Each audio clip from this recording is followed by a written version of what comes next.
Alex, I want to bring the conversation back now to focus a little bit more on the fossil fuels. And one thing I think gives us a good segue here is you highlight a few different facts that have been presented to us that are actually not true. And I'm going to try my best to read off a couple right now. Chiefly just the idea of productivity or the idea that, solar or wind energy is better for the environment than fossil fuels, but it doesn't actually, going back to this idea of taking the full contextual scope of the full context at play there. Talk to us a little bit about maybe that example in particular, wind, solar, and fossil fuels, and the lies that were being spun out, and what the full context looks like. Sure. So just to connect this to the last point we're talking about, because it's very relevant, is the world is not a delicate nurture, it's wild potential, it's dynamic, deficient, and dangerous.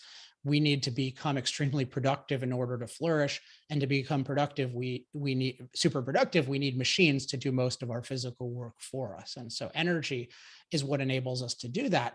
But the energy has to be cost effective. And I have four basic dimensions of cost effectiveness. So one is it has to be low cost, but also has to be reliable slash controllable, because if it's not, then you can't use it when you need it in the quantities you need it. It needs to be versatile. So it needs to be able to power every form of machine imaginable, including hard to power things like giant cargo ships and airplanes.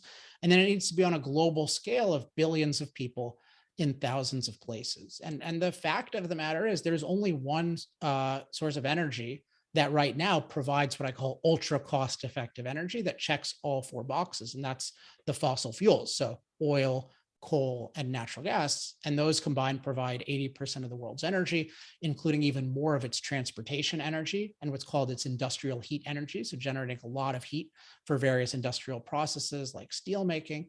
And it's also growing fast, which is very important. And it's growing fast, particularly in the parts of the world that care most about low cost, reliable energy, such as China, that's about 84% fossil fueled and is using a lot of coal electricity in particular to make our supposedly green solar panels and wind turbines. So the basic fact is that fossil fuels, unless you're a total conspiracy crank, there's something special about fossil fuels because they've had competition for generations.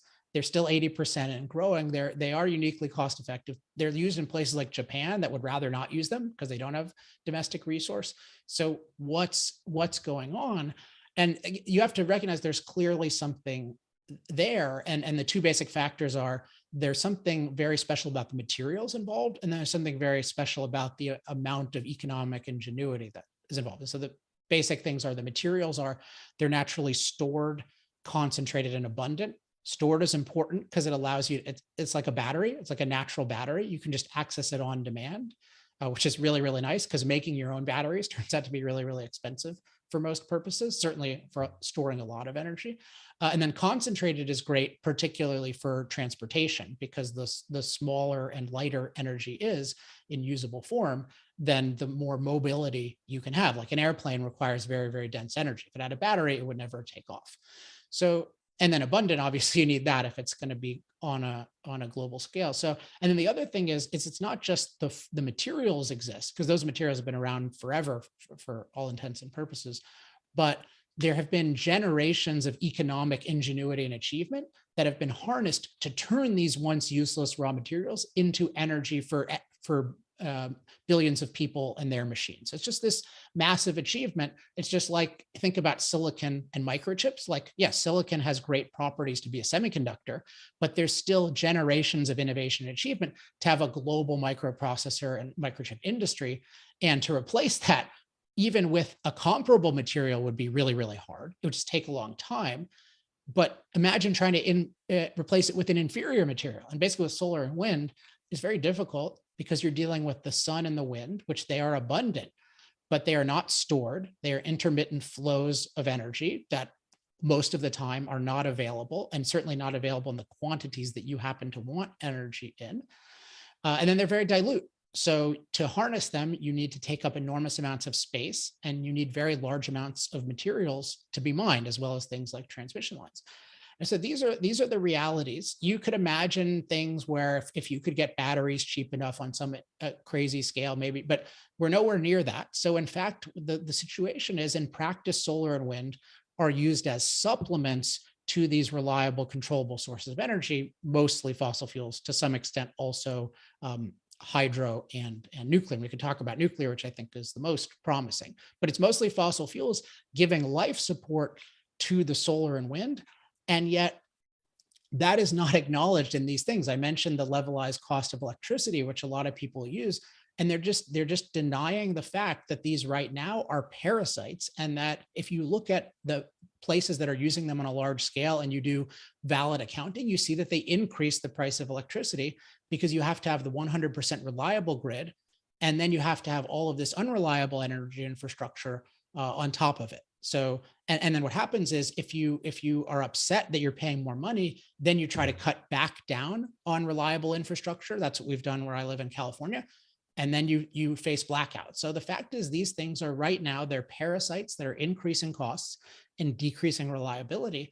And yet that is not being acknowledged. It's not being acknowledged that they're a failure now. And then there's this insane speculation that these parasites that provide 3% of the world's energy, which the world still needs much more energy, can in 27 and a half years provide 100% of the world's energy for the whole world. There's using things that have never been tried, using an amount of mining and infrastructure development that is completely unprecedented, and happening in an anti-development environment, because the whole context here is we're trying to be green, and solar and wind require more development, more mining than these others. So this is not going to be allowed to happen. And we're seeing that. It's very hard to even do this stuff in the first place. So I consider this whole movement just to be in massive denial of reality, and to be engaging in just massively dishonest projections about the future. And my ultimate explanation of the leaders is they don't really care about energy and ultimately advancing human flourishing on Earth. They're just looking for an excuse to oppose fossil fuels.